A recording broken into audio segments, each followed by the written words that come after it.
Assalamualaikum warahmatullahi wabarakatuh. Pancasila adalah dasar negara yang harus dijunjung tinggi oleh semua penegak dan pelaksana hukum di Indonesia. Dengan Pancasila, kita bisa menegakkan hukum yang berkeadilan, bermartabat, dan menghormati hak asasi manusia. Halo, nama saya Muhammad Julianto. Saya di sini akan mewakilkan kelompok 4 yang beranggotakan Bilqis Trisna Hanafa, Nur Alfifadiyah, Yaya Komariah, dan saya sendiri. Di sini saya akan mempresentasikan tentang Pancasila sebagai dasar negara dan sumber dari segala sumber hukum. Presentasi ini dibuat untuk memenuhi tugas mata kuliah Pendidikan Pancasila dengan dosen mata kuliah Bapak Jajo Firman Raharjo, MPD. Pancasila sebagai dasar negara dan sumber dari segala sumber hukum.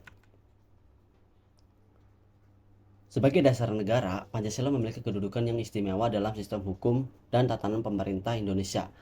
Pancasila diakui sebagai ideologi negara dan menjadi landasan utama bagi penyusun Konstitusi Indonesia, yaitu Undang-Undang Dasar Negara Republik Indonesia tahun 1945.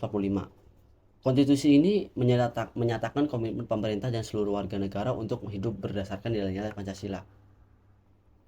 Sebagai dasar negara, Pancasila menjadi pijakan utama dalam menjalankan pemerintahan dan mengatur kehidupan berbangsa dan bernegara. Dengan menghargai, memahami, dan mengamalkan Pancasila, Indonesia berusaha untuk mencapai cita-cita sebagai negara yang adil, makmur, dan berdaulat. Fungsi Pancasila sebagai dasar negara. Yang pertama, sumber dari segala sumber hukum Indonesia. Dengan demikian, Pancasila merupakan asas kerohanian tertib hukum Indonesia. Kedua, suasana kebatinan dari Undang-Undang Dasar. Ketiga, cita-cita hukum bagi hukum dasar negara. Yang keempat, merupakan sumber semangat bagi Undang-Undang Dasar 1945 penyelenggaraan negara. Pelaksanaan pemerintah MPR dengan ketetapan nomor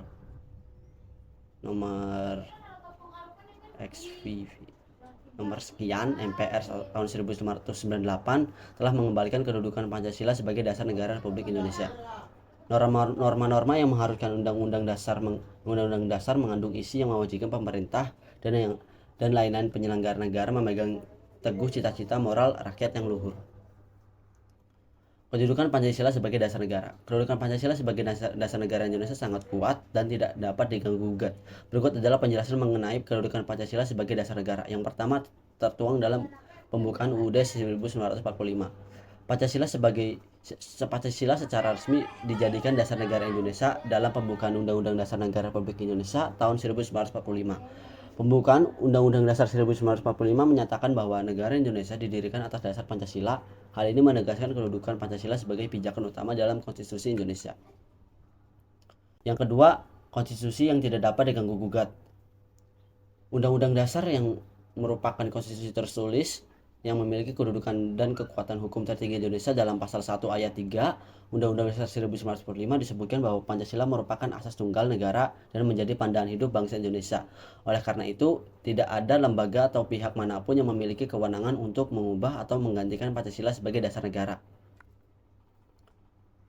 Yang ketiga, keputusan Mahkamah Konstitusi. Mahkamah Konstitusi Indonesia atau MK telah menegaskan dan memperkuat kedudukan Pancasila sebagai dasar negara dalam putusan-putusannya. MK menyatakan bahwa perubahan terhadap Pancasila hanya dapat dilakukan melalui mekanisme amandemen Undang-Undang Dasar 1945 yang ditetapkan oleh MPR dalam kurung Majelis Permusyawaratan Rakyat. Keempat, keberadaan dan pengamalan sehari-hari. Pancasila bukan hanya sekadar simbol dan dokumen formal, tetapi juga harus tercermin dalam kehidupan sehari-hari masyarakat Indonesia. Pancasila menjadi acuan dalam berbagai bidang seperti pendidikan, politik, hukum, sosial, ekonomi, dan budaya. Pengamalan nilai-nilai Pancasila menjadi tanggung jawab semua warga negara Indonesia. Yang kelima, bendera dan lambang negara. Pancasila secara visual juga menjadikan bagian yang penting dalam simbol-simbol nasional Indonesia. Lambang negara Garuda Pancasila dan bendera merah putih menunjukkan keberadaan Pancasila sebagai dasar negara yang dihormati dan dijunjung tinggi. Kedudukan Pancasila sebagai sumber dari segala sumber hukum. Pancasila sebagai sumber dari segala sumber hukum juga mengandung arti semua sumber hukum dan peraturan-peraturan mulai dari Undang-Undang Dasar 1945, TAP MPR, Undang-Undang Perpu, dalam kurung peraturan pemerintah pengganti undang-undang, PP, peraturan pemerintah, Kepres, keputusan Presiden, dan seluruh peraturan pelaksanaan lainnya harus berpijak pada Pancasila sebagai landasan hukumnya. Semua produk hukum harus sesuai dengan Pancasila dan tidak boleh bertentangan dengannya. Oleh sebab itu, Pancasila tidak bisa diubah dan tidak boleh diubah.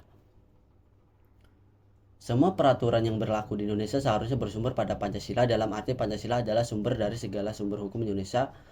Pancasila sebagai dasar negara mempunyai kekuatan mengikat secara hukum, sehingga semua peraturan hukum ketatanegaraan yang bertentangan dengan Pancasila harus disebut mewujudkan nilai-nilai Pancasila sebagai dasar negara. Dalam bentuk peraturan undang-undang bersifat imperatif dalam kurung mengikat bagi berikut ini. Yang pertama, penyelenggara negara. Yang kedua, lembaga kenegaraan. Yang ketiga, lembaga kemasyarakatan. Yang keempat, warga negara Indonesia dimanapun berada dan penduduk di seluruh wilayah negara kesatuan Republik Indonesia. Semua peraturan yang berlaku di Indonesia seharusnya bersumber pada Pancasila. Dalam arti Pancasila adalah sumber dari segala sumber hukum Indonesia. Pancasila sebagai dasar negara mempunyai kekuatan mengikat secara hukum, hingga semua peraturan dan hukum ketatanegaraan yang bertentangan dengan Pancasila harus disebut mewujudkan nilai-nilai sebagai dasar negara. Pancasila sebagai sumber dasar hukum sering disebut sebagai dasar filsafat atau ideologi negara. Pancasila dalam hal ini menjadikan pedoman dan arah bagi setiap bangsa Indonesia dalam menyusun dan memperbaiki kondisi hukum di Indonesia, yang merupakan suatu dasar nilai serta norma untuk mengatur pemerintahan negara, dan Pancasila merupakan suatu dasar untuk mengatur penyelenggaraan negara. Konsekuensinya, seluruh pelaksanaan dan penyelenggaraan negara, terutama segala peraturan perundang-undangan termasuk proses reformasi dalam segala bidang dewasa ini dijabarkan dari nilai-nilai Pancasila. Sebagai dasar negara, Pancasila merupakan satu asas kerohanian yang meliputi suasana kebatinan dan cita-cita hukum, sehingga merupakan suatu sumber nilai, norma, serta kaidah baik moral maupun hukum negara. Dan menguasai hukum dasar baik tertulis maupun tidak tertulis, Pancasila mempunyai kekuatan mengikat secara hukum sebagai sumber dari segala sumber hukum atau sumber tertib hukum Indonesia. Maka produk hukum harus bersumber dan tidak boleh bertentangan dengan Pancasila. Pancasila tercantum dalam ketentuan tertinggi, yaitu pembukaan Undang-Undang Dasar 1945, kemudian dijabarkan lebih lanjut dalam pokok-pokok pikiran. Pancasila sebagai landasan menuju masyarakat adil dan makmur yang menjadi tujuan bangsa dan rakyat Indonesia. Untuk itu perlu adanya tata tertib hukum dalam mengatur masyarakat dan negara untuk mencapai tujuan tersebut. Dalam acuan tersebut tentunya harus berpijak pada Pancasila. Namun, dalam perjalanan Pancasila sebagai sumber dari segala sumber hukum di Indonesia tentunya banyak mengalami pasang surut, disebabkan saat ini banyaknya permasalahan yang muncul, masalah korupsi, nepotisme, dan masuknya budaya dari luar yang berdampak pada perubahan budaya dalam masyarakat. Perubahan tersebut akan berdampak pada kehidupan baru masyarakat yang akan membawa konsekuensi baru dari segi hukum di Indonesia.